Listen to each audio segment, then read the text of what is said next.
What's going on, everybody? Non here, and this is the fourth set I've done this for, and it's a nice way of just taking a look at the analytics of recent sets, taking a look at what the Japanese price points of the new sets, and try to really impute what the value of the cards are going to be in English, and what the value of the set should theoretically be in English. And obviously, things move all over the place.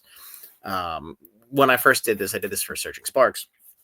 And the Surging Sparks price on average, now some were three times, some were, equal on par with Japanese cards. But on average, the main hits, and I really only went through the cards that, were $50 or more, because the rest of the cards just move around and they're kind of a rounding error in the math. But on average, it was about two times. Now, that's a standard set. For prismatic evolutions, it was closer to like 2.5 times, but that was a heavy dose of the evolutions, which had a pretty significant multiple to the Japanese cards that we don't normally see, at least in recent sets. So what I did was I took the surging multiplier and I associated it with Destined Rivals. And in the first video, I said the set's probably going to be around $2,000. And then my second video here, I said it's probably going to settle around $2,000 because some of these are still inflated. Lo and behold, today the set value is $1,997.65. Sometimes it's better to be lucky than good, but if you can put math in between and meld the two, you have something to work with here. So part of the math here was the Surging Sparks, the box price as a percentage of set value was the lowest that we've seen in the SV era at 17.4%. So based on this price of $1,752, the Destined Rivals booster box price should be somewhere in the $300 range, but it's not. It's much lower, and the reason it's much lower is when we see new releases and when we see reprints. Like, perfect example, what we're seeing right now with the second wave of the Prismatic Evolutions ETBs going to Costco. What happens is there becomes a market distortion where the value of the sealed product does not, it gets out of whack with the value of the set. So, for example, if we look at Destined Rivals, let's see, let's do it this way. So if we're at 200, just call it $240, right? By 2000, we're at 12% of set value. That 12% is almost half what every other set in Scarlet and Violet is. And that's not because it's a shitty set. It's probably the best main set or standard set, whatever you want to call it. It's because there's a lot of product on market. People are selling the product. It's priced a little bit higher. So it does tend to price people out of running the boxes up to some insane number. And it hasn't baked yet.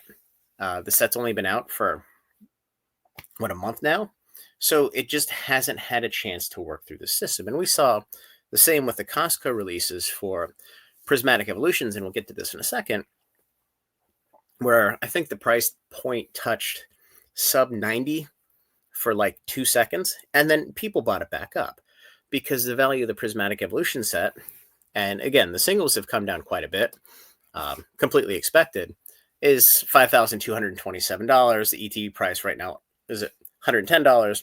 So the ratio to relative value is 2.1% now. What I will mention is on the specialty sets, the correlation here isn't nearly as strong as what it is on the main sets. The main sets, it's an absolute slam dunk and a virtual certainty of prediction of where the price point's going to be. I've done a couple of videos on this with Sword and Shield era, and we've seen it. We saw, Evolving Skies, Fusion, Chilling Rain, Brilliant, Astral, Lost Origins, all lagging behind your early sets. And your early sets were very short printed compared to the middle set. So, your SV base set, which is each booster box is worth more than the value of the entire set. The same with the second two sets. So getting to the crux of this, if we go to Blackbolt and White Flare, and these have been out for a couple weeks now, so we have a good idea of where these are going to trade. Now, I will mention The big wild card here is on the all black and the all white card. We don't know what the pull rates are going to be in English. I am assuming they're going to be on par with the SIR. If for whatever reason they're harder to pull than the Umbreon from Prismatic Evolutions, this multiplier is going to go out the window because they're going to be $500-$600 cards. Actually, they'll probably be like $800 cards, but that's a different conversation. So if we look at this, we have the Zekrom, all black, we have the SIR, ends plot. I reduced some of these from the market price because the trainer cards don't do well. They don't translate well, so I cut them down. And then we have, two cards are just kind of whatever.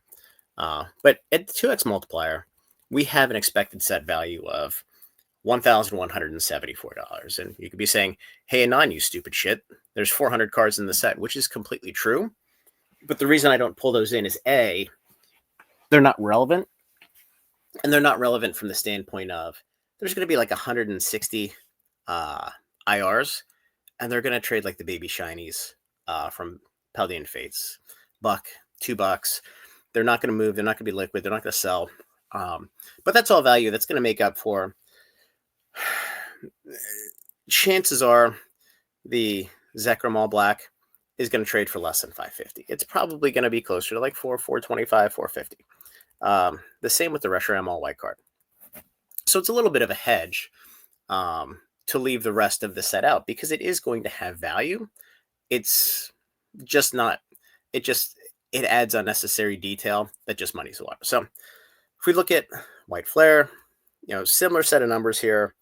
Now I did ratchet these down a little bit for the exact same reason I did above. They are going to come down. And some of these don't translate, like the Hilda, for example. There's no way that's going to translate into a $170 card. Let me rephrase that. I think it's trading at 110 now. So I backed $25 off this. It's probably not going to translate to a $170 card here. I'd be shocked if it sits at $100. But either way, that's why we exclude the rest of the set. So moving to how do we look at the valuation of the cards in the set? And again, the specialty sets, they're not as easy to peg because you have all these ancillary products. So you can try to correlate the ETBs. It's not perfect, which is why we took an average over the last 3 sets. So set value here, and this is from Polkadata.io. Little screenshot here, little screenshot here. $5,227. ETB price is 110. Now we know the ETB price is severely underpriced because it just came to market. 2.1%. When you look at Shrouded at 11.4, Paldean Fates at 14.7. This is probably a $300 ETB when the market noise clears. Now, whether they continue to reprint ETBs in the market, that's going to have a direct impact on where the ETB price goes. Now, what we've seen in the past, specifically with 151, Paldean Fates, and starting to get the Shrouded, is the Elite Trainer boxes, since they've only had one print wave.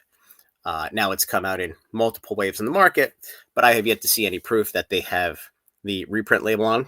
That doesn't say enough retail sale before XYZ date. They tend to trade at a premium to the raw pack price and all the other ancillary products. So what I did here was I took the 3 of these and I just took the simple average, right? So on average, and I know Paldean Fates has run a little bit, but Prismatic is kind of offsetting that, not because the price of the ETB has dropped, but the set value is so high. So the relative value ratio just kind of gets smashed. So I said, okay, so if we take the average based on the current price, right? This is the current price right here. This is related to the current price. Now, again, the card value probably comes down, but as we saw with Destined, it was pretty goddamn close because you have cards moving in both directions, and then you have the rest of the set that isn't touched here, and you probably have $200 to $300 worth of IRs that aren't accounted for here in either set. So there's plenty of hedge. So with Blackbolt, this would imply an ETB price of 110 and White Flare 108. Now, I don't think it's going to be here, quite honestly. I think the market's there's going to be enough of it on the market to push it probably down to 80 to 90 bucks, if I had to guess. But again, you're not dealing with two sets. So instead of just having to reprint the shit out of Prismatic Evolutions, you got to reprint Blackbolt and White Flare, both pretty large sets. If we looked at the set value just to get the MSRP, which is $49.99 on these, the set value would have to come down by 54% on both of these. And there is no scenario that the price of these cards is going to be cut by 55%. It just doesn't happen. Now, we could see 20%, 30% on some of the cards. If we get a year in, we could see the price of these cards. I mean, look at the Pikachu EX from Surging Sparks. That was at $500 forever. Now I think it's sub 300, so that's almost down 50%. But that set is now getting close to 9 months old, and even though it's had multiple reprints on the booster boxes, the price of the sealed product remains strong, even though the value of the singles start to lighten up a little bit. So it's kind of a pendulum where as time passes, the value of the sealed product is going to go up just based on the ratio of value, even though the value of the singles goes down. So I want to go through this exercise, just to prove out what we did for Destined Rivals was absolutely dead on the money, right? Now, the booster box price is super undervalued based on the value of the cards in the set. Now, that doesn't mean the value of the cards in the set doesn't come down. Doesn't mean that the price of the booster boxes don't go up. It's too early to tell because it hasn't spent enough time cooking in the market to work through all the market disruptions, if you will. With Blackbolt and White Flare, I think the prices right now for the ETBs are somewhere around 125, 135 bucks on TCG Player. I still tend to think these will be 90 to 100 at release date, which, by the way, is only 2 weeks from now. But I don't see a scenario where they get absolutely crushed, because now, if you're the Pokemon company, you had to have reprinted both of these significantly at this point. And we know from the allocations, each one of these has about 75% of the print run of Destined Rivals. Not sure exactly how that's going to translate, but I just don't see any shot in hell that these get to MSRP.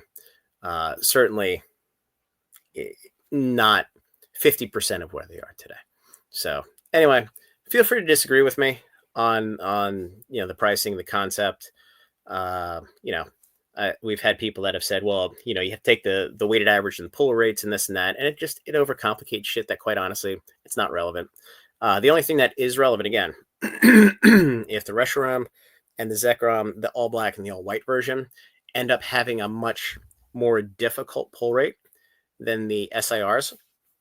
So, if it's like 1 in 2,000 packs or something like that, and it's somehow more difficult than the evolutions, they could be priced a little bit higher than this and create a little bit of tailwinds in the ETB price. But look, this is going to come out. The price at distro is around 35 bucks, depending on who your distro is. There's going to be a million stores, thousands of stores, who can't wait to sell the product because they're making a shitload. And if they sell it for $5 or $10 less than if they waited, they don't give a fuck, because it's all free money at this point and the market's in their favor. So anyway, guys, like the video, subscribe. Finally getting back to some analytical Pokemon content. It's been a week or so. So, and join the Discord. We got a bunch of sales coming up. We just sold Stellar Crown ETB cases tonight. I think premium was $649.99 for the case, and Elite was $674.99, which is probably the best market entry point you're going to see in that product ever again. So, anyway, guys, have a great night.